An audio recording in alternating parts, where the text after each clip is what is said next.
Jehovah Chronicles with your host, Cosmon Cal.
So, with such a premium being put on NFL quarterbacks, right? It is very rare. As a matter of fact, it's never been done ever. This is the first time it's ever been done that a person with a talent that draws a first round draft consideration, the at worst number 3 quarterback in the draft, and many's either number 2 or 1, and my personal number 1 quarterback from this draft was Shedeur Sanders. So with such a premium put on quarterbacks in the NFL,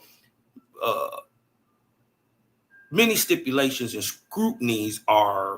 scrutinized, or things about the person are scrutinized when they're evaluating these talents. So, right, they take everything into account: the attitude, where he comes from, how he was raised, what does he think, like beyond all the on the field tangibles, right? With the quarterback, it's more even so about the thinking process and how the person himself is, right? And with that being said, Shedeur himself comes out flawless. He is exactly what you would want, right, in a profile for a quarterback. He's a winner. He's a great guy. You dig what I'm talking about? This is a guy who no man would really have a problem with dating their daughter, right? He's that type of guy. He was raised by that type of guy, right? We've all seen him from day one in the limelight, and the young man has never slipped. Never, right? So once we see this precipitous drop, and it had never been seen by NFL pundits ever. This is unprecedented. And for those who had common sense, we knew right then, whatever this was about, it wasn't about football, right? Whatever this was about, it wasn't about football. Why this man dropped in. A lot of hubbub is being made about the money, right? And it is so, because he went from virtually making $40 to $44 million being drafted in the first 10 picks to getting about $4 million. So the difference is about $40 million that he would have earned to what he will. Many people have said, well, you should be thankful.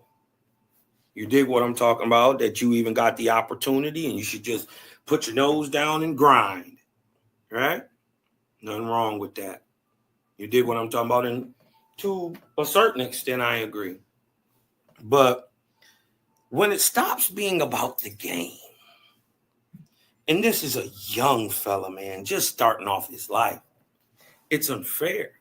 When you've bent over backwards for people who've done much, much worse, and this guy has never done anything wrong.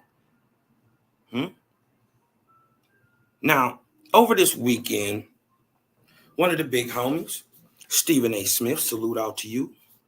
He came with an idea that he thought was collusion, right? Now, and let's not act like this is past the NFL, like the NFL doesn't collude.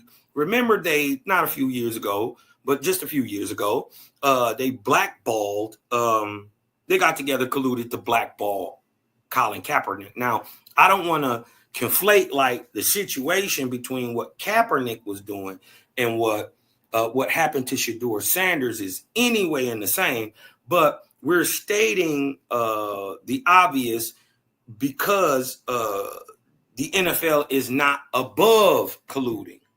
I thought Stephen A. was like, it's a stretch, right? Right. And, you don't instantly want to jump into the black guy, white guy. Rah, rah, rah, and I don't honestly, there's some aspects to that, but that's not what it is. Right. That's not what it is. That's what blinds you. The color thing. Right. Because people have been historically terrible to my people. You dig what I'm saying? People use that as a way to muddy up the waters, but that's not what happened. Because remember, why he fell has nothing to do with football. Okay? So, one of the narratives around his fall was that his dad,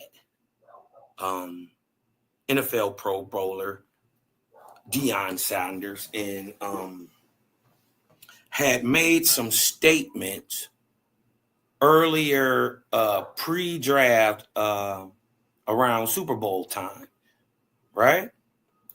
Now come on, walk with me for a minute. Now, one of the biggest things that they've been saying in a narrative around his slip is that he's been being punished for something his father did, right? And it has a ring of truth to it. And in my final conclusion, it has a part to play in it, right?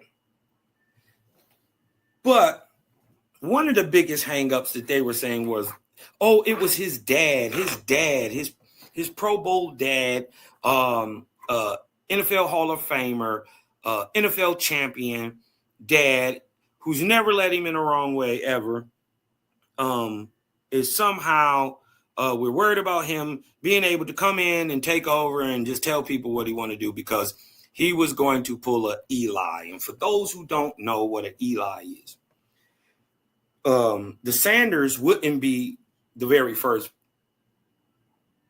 family of football. You dig what I'm talking about? There's been others, and one of them is a quarterback named Eli Manning, whose brother Peyton was a great quarterback also, and whose father before him played quarterback named Archie. Well, when Eli was getting drafted into the league, Archie said he wasn't going to let his son play for certain teams, right? So, and he went on and did it. There was no pushback, really about that. But you must remember the time it was like an embarrassment to the NFL, and he forced his way You dig what I'm talking about? To where he wanted to, which was the New York Giants. Right? It ended up working out for him. They end up winning 2 championships under Eli. Right? But look what it says here. This from SI. Deion Sanders says Shedeur Sanders, Travis Hunter will pull in what? A Eli in a resurfaced clip. Now, the clip, right, is actually from $1 million worth of game. Shout out to Gillian Wallow. You dig what I'm saying? But the clip resurfaced again, right? And this is one of the reasons that they were saying, oh, we don't want Shedeur, right? And listen, if this was the only problem, his father, who's a great guy by all accounts, you dig what I'm saying, would be, I guess, in the mix, or the fear of that didn't stop anybody. That hasn't stopped anybody from doing anything. They, like I said, they picked some pretty bad guys to be in the NFL. You dig what I'm saying? Many of them. And they overlooked those off the field things because of their talent on the field. Shedeur has that type of talent. And mind you, this has nothing to do with Shedeur or his talent per se, right? Let me show y'all what it really got to do with. This is what they scared of, though, right? Watch. The thing that they're scared of is control. They gonna send a message, you don't run this. This is business. This is our business, and you do not run this, Mr. Sanders. We can tell. See, I understand a hazing ritual when I see one. I understand a humiliation ritual when I see one. This is not necessarily about Shedeur or Deion. This is about control, and the fear of losing it. Where do you predict Shedeur and Travis going in the draft? Top 4. Ooh, that's pretty beautiful. Anywhere from 1 through 4. One of them is going to be 1. That's what I'm talking about. One of them is going to be speaking 1. into existence. And the latter one would not go behind 4. Now take that into juxtaposition. The one that isn't his son went number 2, properly right where he went. Number 1, number 2, he went right number 2. The player, the great player at the more prestigious position, quarterback, is his son. He didn't get picked to 144, and he's arguably, at worst, the 20th worst player in the draft. Even Mel Kiper had him at number 6. The number 6 player in the draft goes 144 in the 5th round. Diabolical. Right? We knew right then, whatever happened, we seen the tape like y'all. First of all, how did whatever went in the meetings get out to the media? And look at the narrative. They cough up this narrative. Watch.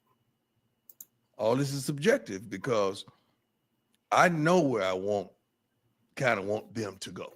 And let's not forget Shallow, okay? But I know where I want them to go. So there's certain cities that ain't gonna happen. Okay, you on point. It's gonna be it's gonna be an Eli.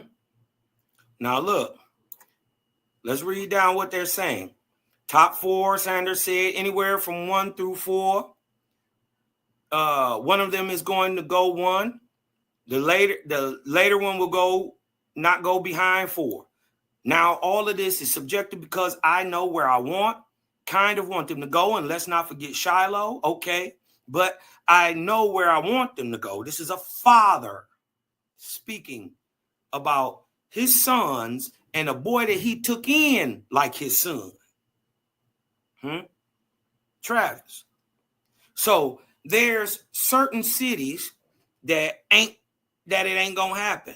And it's gonna be, you know, sorry, it's gonna be an Eli, right? Look at the narrative put out. Deion references the most prominent modern example of this, Archie Manning not wanting Eli to play in San Diego 2 decades ago. LeVar Ball did something similar by willing Lonzo Ball onto the Los Angeles Lakers a few years ago. But the truly wild part is that, look, that Deion is not trying to determine where his own son plays, but Hunter, who is definitely not his son. But he raised him like he was, took him up under his arm, loved on that boy like he was. Travis trusted in him like a father. See, they don't understand there's more to this game when you're being a coach, right? You are like a leader, a general, but you're like a father also. You're raising men first, right? There's obvious connection as he recruited him to Jackson and then got him to follow. Trying to affect when and where he gets drafted, that's on a whole nother level. So that's the whole narrative behind that, right? They've been trying to push that narrative. Oh, Deion this, hands in this. Oh. Now, let's take a little, you know, sound bite from your boy Dan Patrick real quick. You dig what I'm talking about, and how he's kind of looking at it and trying to paint the narrative. And I've been noticing that the old guard media is trying to kind of bluff this out and smooth this out for the NFL. Why? Because everybody knows this stinks to high heaven. But he's trying to blame this on Deion about basically why he slid, right? The whole narrative about him having messed up meetings and all that, how that got out, we don't know. Don't matter, right? But,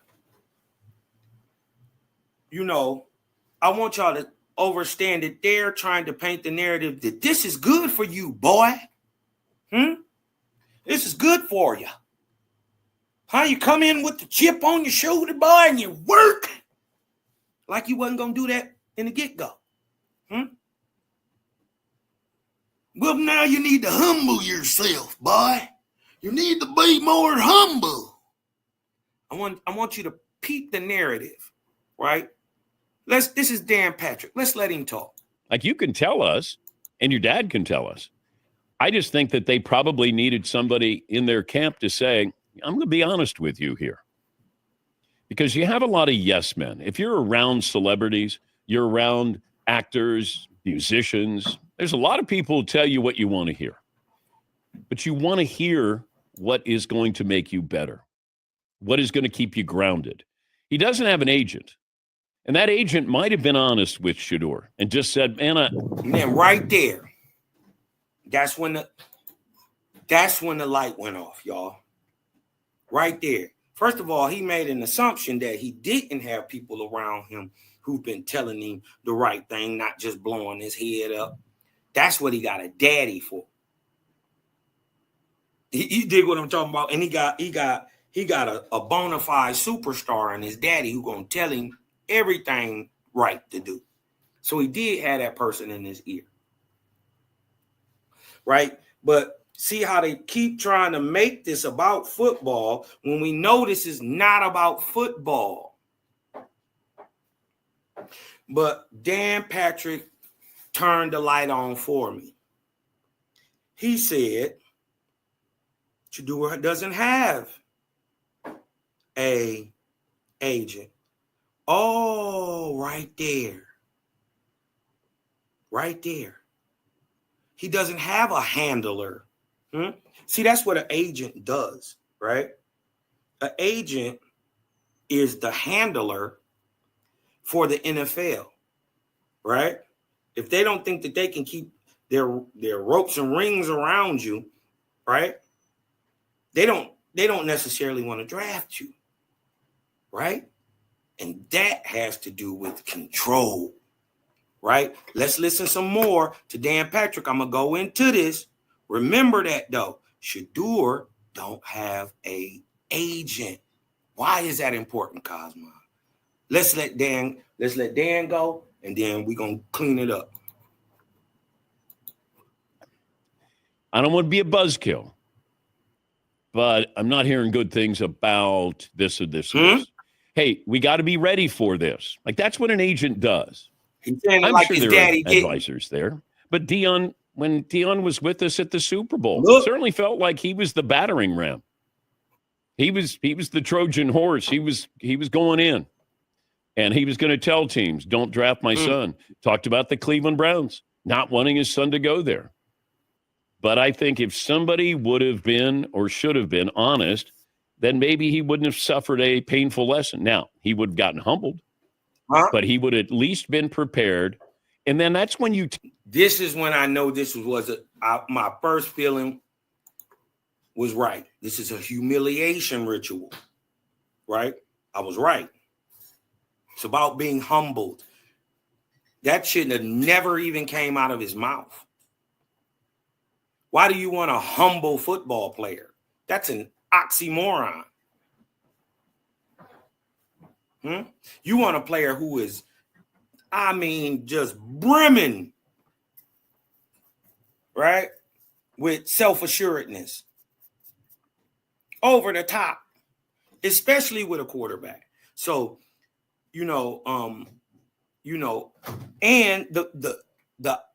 the problem with that narrative that he needs to be humbled, right?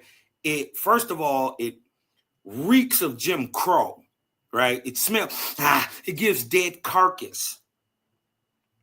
And two, it reeks of I'm white, I'm right. You need to be humbled, boy. Humble for what? He's never done anything wrong, ever. Not even close. Right? Humble for what? From what? From being a winner? Turned around 2 different losing programs. Go on to win both bowl games at both places. Right? But here's the dog whistle. You need to be humble. Let's listen again. Would have gotten humbled, but he would have at least been prepared. And then that's when you take the initiative. That's where you go, hey, I got things that I'm working on and will continue to work on. And I realize I'm not a finished product. I'm ready to go. Whatever Cleveland wants me to do. He's assuming that he wouldn't do that. And he assumed that wasn't already happening. What I'm telling y'all is Dan Patrick is trying to keep this about football. And it has never been about football. Right? Let's go check something out. That got me to thinking, right? Who is Shedeur's agent, right? Who is his agent? Right? And when I was pulling it up, it wouldn't pull up who Shedeur's agent is. It still doesn't. But it pulled up who his brother's agent is. And until that day, and by the way, Shiloh's a great safety also. Right? He's a great football player in his own right. But neither one of them had an agent. And who was their agent? Their dad. And they didn't want to deal with Dion. We see that narrative, right? Look, Shiloh Sanders. And look, it wasn't till they dropped their dad 3 days into it, right? Shedeur is getting his punishment because he wasn't drafted to the end of the 3rd day, 5th round. There's only 7 rounds, right? So, Shiloh signs to an agent. They make sure to say he dropped his dad. They make sure they emphasize that right? And then it's not until 3 days into it that also Shedeur takes an agent. Next thing he gets drafted. Next thing he get drafted. Watch this, y'all. Shedeur Sanders and Brother Shiloh did not hire traditional NFL certified agents. Why is that a problem, right? Instead, it was expected that their dad, Colorado coach, NFL legend Deion Sanders, would help them negotiate their rookie contracts. As Shedeur continues to fall in the 2025 draft, out of the first 3 rounds, mind you, this was when he didn't get drafted to the 5th. Shiloh announced that he has hired a new agent, right? Former Buffalo's quarterback, Shedeur Sanders, Brother Shiloh Sanders, did not hire. It also says dad was our agent. But that hasn't been working out too good. Ha ha ha. So today I had to sign with an agent. Shiloh said, Shiloh gets drafted. Boom.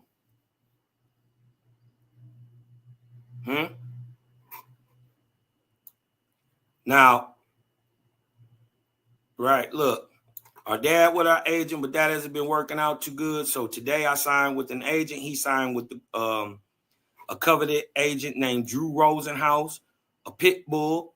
You dig on the agent scene. You dig what I'm saying? A well-known regular handler and manager, right? Not till Shedeur does the same that he gets drafted, right?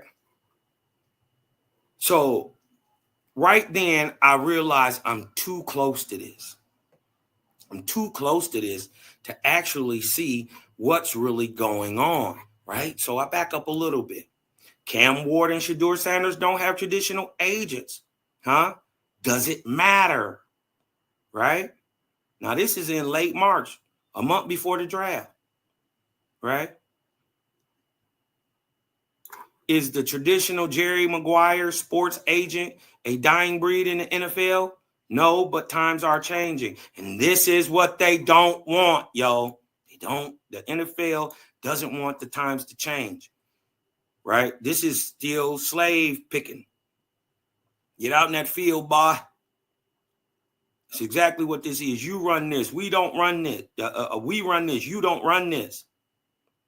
Right? I was too close to it to actually see what was going on, right? Watch this. Miami quarterback.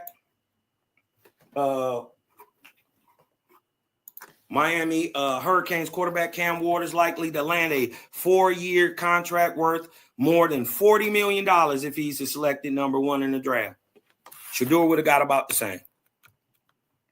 But he still hasn't made a final decision on whether he needs a certified agent to represent him in contract negotiations. Why would you? Why would people think you need that? Why? Because an agent is always willing to work with the team to get the deal done. They'll take less, they'll do more. You dig what I'm talking about, and they don't necessarily have the best interest of the player at heart, right? So they can manage him, control him, keep him under wraps. You know what I mean? Ward instead might go with a traditional agent, just like quarterback Caleb Williams did last year when he was picked number 1. Now, mind you, this guy right here, Caleb Williams, who got picked number 1, right? Both Cam Ward, right? This guy here, Cam Ward and Shedeur are both better than Caleb Williams. And he got picked number 1 last year.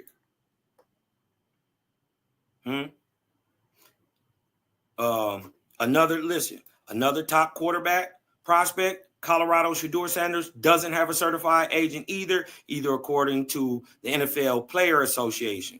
Neither does his brother Shiloh, right? Remember, we were just talking about quarterbacks. Why are they even bringing up his brother? an NFL safety prospect. Look, why?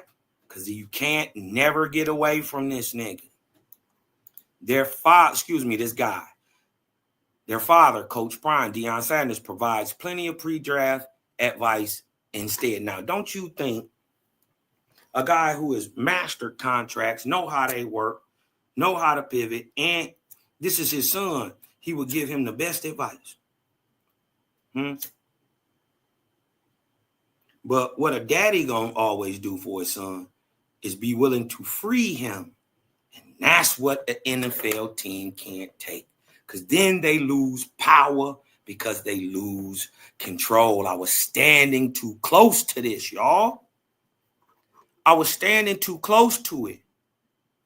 Remember, they just said that LeVar Ball did something similar by willing Lonzo Ball onto the Lakers a few years ago. That was a key too. So I wasn't thinking big enough. I was thinking just NFL. I got to think in all sports, all arenas, right? So I backed away from it. And I said, well, what are they afraid of? They're afraid of losing control. Well, why shedeur? Well, he is instantly a superstar. If he was able to run his thing to how he wanted to, he'd be able to leverage himself out of places to, make, the league would run around him or superstars who could do it. And this is why they never allowed them to do it. Right? Well, who has done that?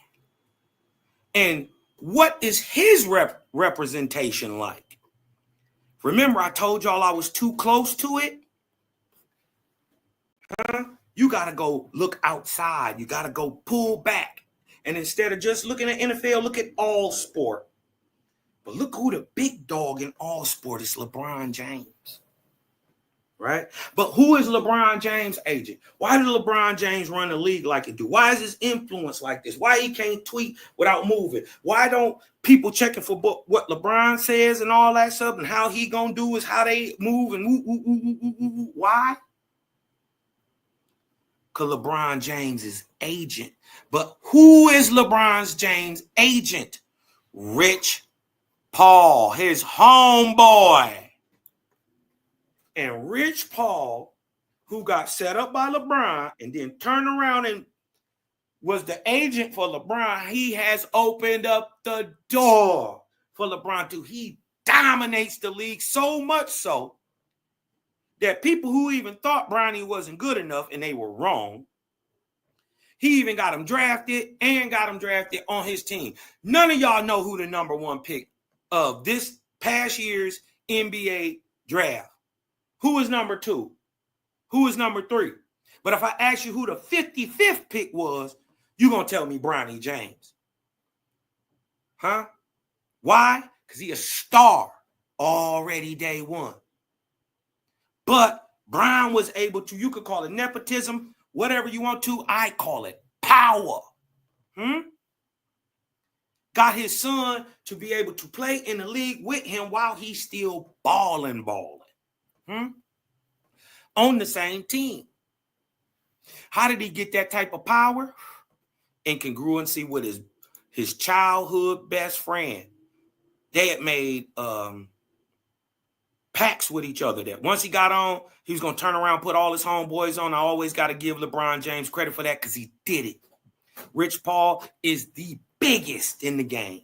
Why? Because he had the biggest star and he gave him the most power. Rich Paul negotiated for the most power, unyielding power. LeBron James' agent, Rich Paul, and his agency, which is called Clutch, have played a significant role in his dominance by fostering a player-first approach and strategic partnerships. Now, this is where I got to go back to my OG, Stephen A. Smith. You was right, bro. It's collusion. You was right?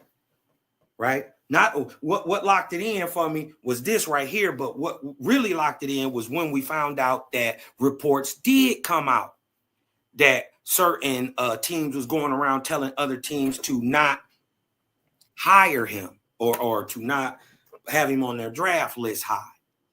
But it didn't make sense. Why? Why? Because they knew if he didn't get with a regular agent, he was going to have Dion working with him, and Dion was going to advocate for what? Player first approach and a strategic partnership that was going to put shedeur in a position to become the LeBron James of football.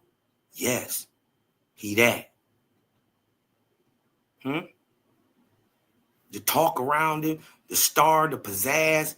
You dig what I'm saying? This includes influencing player in what? Empowerment. And whether, even though they got the NFL Players Association, you dig what I'm saying? The NFL run them too.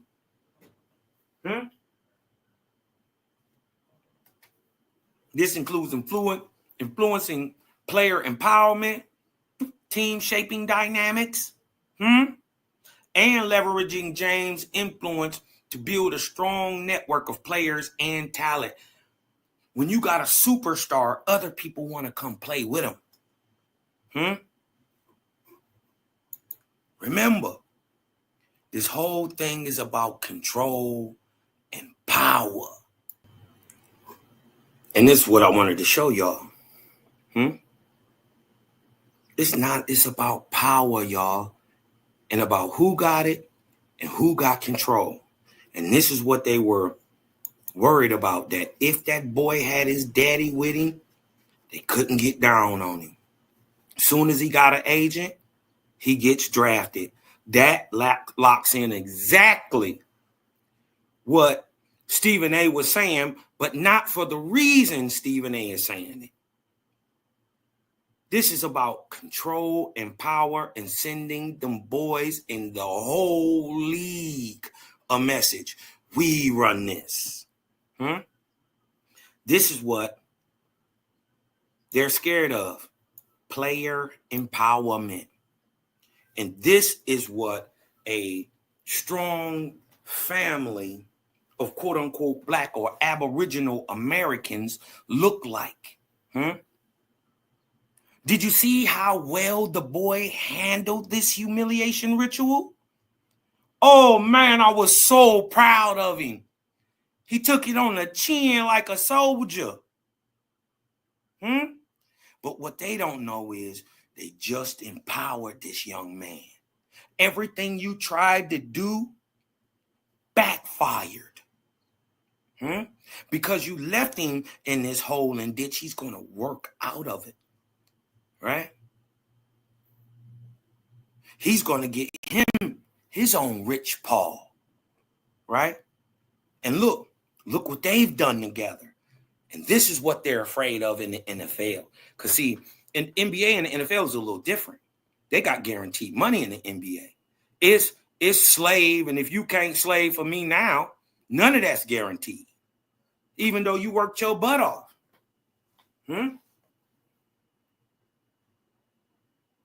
This is what they're afraid of right here, player empowerment. And this is what this whole lesson of teaching shedeur, this is why you need to humble yourself, boy, because you and your daddy gonna learn a lesson. That's what the NFL was saying. Why? Because they're afraid of this. James and Paul, or let's switch it around and keep it on context. Shedeur and Dion are recognized as key figures in the player empowerment movement. This is what they're afraid of, right? Where top players have more control over their careers than the teams, right? This is what LeBron is working with. This allows LeBron to strategically choose teams and build rosters that align with his vision, enhancing his impact on both his own team and the league as a whole. And when you got a family with this type of pizzazz, they seen the writing on the wall. The NFL did not want to get LeBron. They didn't want to get LeBron. So, boy, we about to send you a message.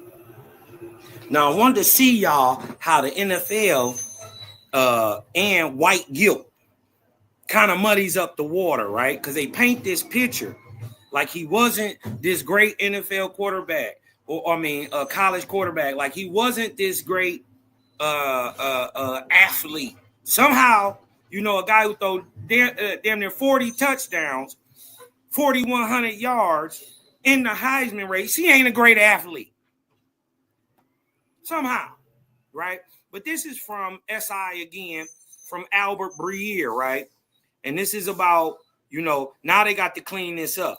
This is about the NFL draft takeaways, an honest discussion about Shedeur Sanders, right? This is your honest discussion. Well, let's be honest about it, right? Let's be honest about it. Let's see what he say, right?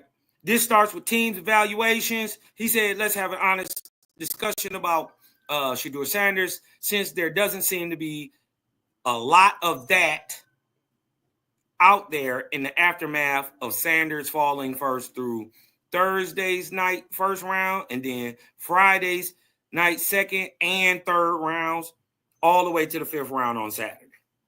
This starts with the team's evaluations of Sanders as a player. The story we had on Tuesday on the quarterback class as a whole, as it covered, if you read that, you would know it wasn't easy to find coaches or scouts who viewed the Colorado quarterback as a first-round talent coming into the draft. That is a lie.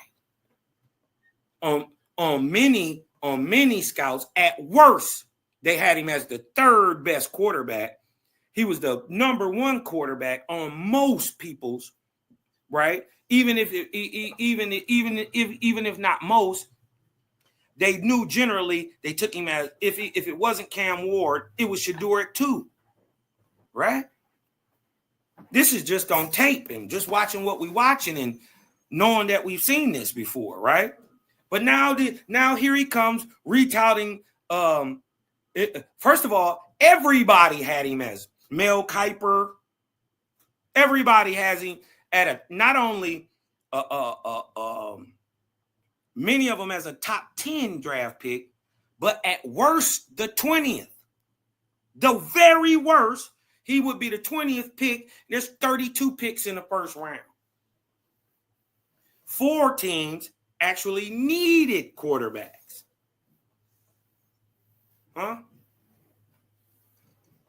There were 6 quarterbacks went before him, all of them except arguably one, Cam, was better. Everybody else he was better than. But remember, they're trying to just move this back to football because that gives them the leeway. Well, we know what you guys don't know. But your eyes don't work better than mine. We get this. You're trying to leave this strictly at football, and we already realized a long time ago this has nothing to do with football. So look at the narrative. Now you did second, third in the Heisman. Now, for some reason, he's not a great athlete. Guess who else is not a great athlete?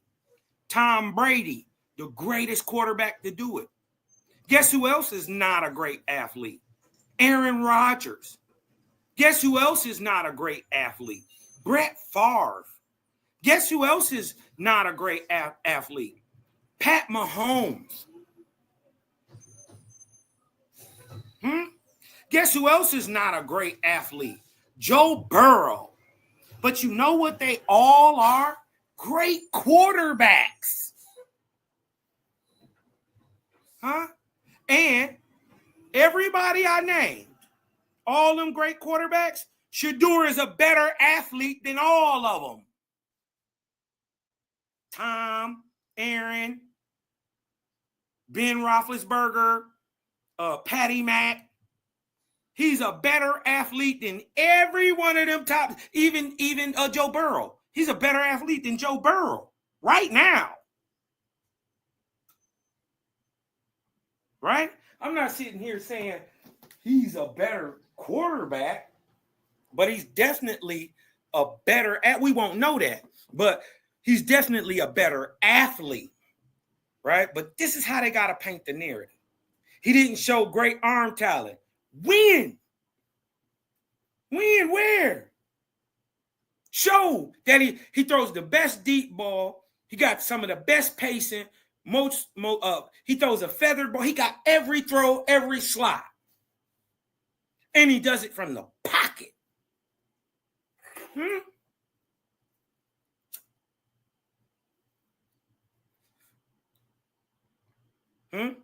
He said he had bad habits and taking unnecessary sacks. Unnecessary sacks. He was on a team that won one game last year. One. He took a team that won one game. So they were lacking in talent. This is why he took a lot of sacks. But they know this. But look, they got to paint the narrative. They got to figure out some type of way why he dropped, because we can't tell you on the tape. We can't show you all this. He's not a great athlete on tape. Every time we turn on the tape, he does show great arm talent. Every time he turn on the tape, he does show that he's a great athlete. He had bad habits in taking unnecessary sacks, but they don't tell how many times he had a man running free at him. He had to shake him. A guy hanging on him, we flip him over his head, throw the ball 25, 30 yards downfield on a rope, right? Because he's getting free edge rushers and guys up the middle at him all the time. But they don't tell you he sidestepped him, stepped in the pocket, climbed up, threw the ball perfectly for a 40-yard touchdown. They don't say that part. Right? Why? Because you don't have to. Because when you turn on the tape, it's evident. They said he had trouble playing on time in general, and did things off schedule that weren't going to translate to the NFL. Cap. Now, funny, these same things that they're trying to say is a negative for him, they give as a bonus to Patty Mack.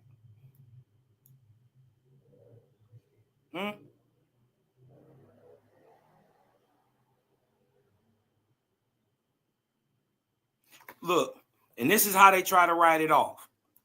That didn't make him hopeless, but it did mean teams thought he needed a lot of work. Nobody thought that. You're lying. Without overwhelming physical ability, he was going to have to fit, and he was going to have to find a fit and to go first round. Clearly, that fit didn't exist for Sanders this year the way it did for Bo Nix last year. Mind you, Sanders right now, today, is a better quarterback than Bo Nix. He ain't never even played a down in the league. And he was better than Bo Nix last year and the year before that. And he's better than Bo Nix now. And he's going to be better than Bo Nix next year.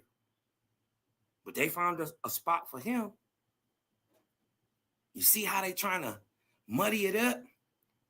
Like this got something to do with him? No, this has everything to do with power and control and the NFL not wanting to lose it. Soon as that boy, this is what we need to find out. And this is when, if this is right, if we find out this is true, this proves that Stephen A. is Negrodamus, and he was absolutely correct. Comparing it to Kaepernick, he was wrong. But everything else, he was right. If we find out that after Shiloh drops his dad as his manager and picks up a agent, if we find out that is when he gets drafted, That is the linchpin on it all. And it's coming out that we finding out that that's true. And this is why they're not reporting on why. His brother got drafted in the 7th round. And see, this is what they're afraid of. They knew he was a star. There was only 2 in the whole draft, Shedeur and Travis. Both of them teammates at Colorado, students and ball players for Deion, both of them. This is what they're afraid of, y'all. The LeBron effect. Because what he gonna go do? He gonna go put his brother Bucky on. What he gonna go do? Make his own manager. That's what they really worried about. They not worried about Deion being a coach. They worried about him being an agent. Why? Because they've seen it before, right? They've seen it before, right? And they do not want rich. They do not want another. They can't afford a Rich Paul in the NFL, huh? Remember, they say the NFL is an acronym, mean not for long. Well, y'all better take a little dose of your own medicine, NFL, because this not about to last for long. You messed up. You messed up. Now, this boy is going to bet on himself. You're going to have to collude. You're going to have to do everything to try to stop this boy, because he is going to be unstoppable. Creator on this boy side. Creator on this boy side. Y'all can't see it because you're dog.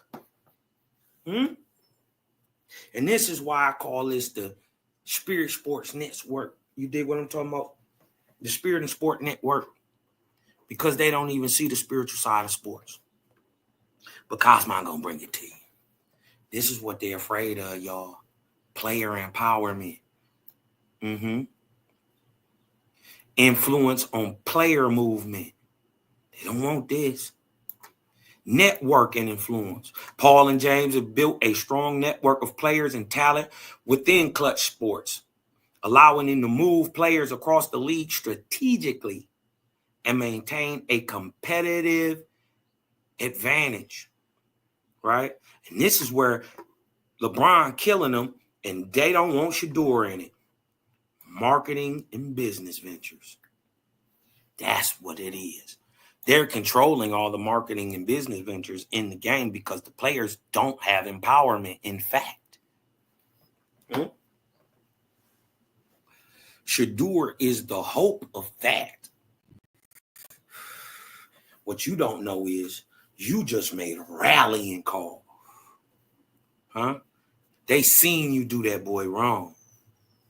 You don't think they thinking about what you'll do to them? And if you not NFL players, especially the ones with that brown skin, you white boy, you good white folk, you good white folk too. If y'all don't see the writing on the wall, slavery's over with. NFL gonna have to get with it. It's not for long, NFL. Yeah. And this is what they don't want. They didn't want James just like they didn't want Sanders. Agent has played a crucial role in his business ventures. It's going to be the same thing if you draft shedeur. And this is what they was afraid of. And this is why Shedeur Sanders, you and your daddy going to learn, boy. That's what this is all about, y'all. And with that being said, love, light, balance. This your hostess with the mostest. Holding that fire like a roach clip Cosmonian, man. Blasting off into the atmosphere.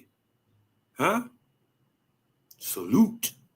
Love, light, balance. And let that light in. Let that light in. That's right. Spear Sports Network, and we out.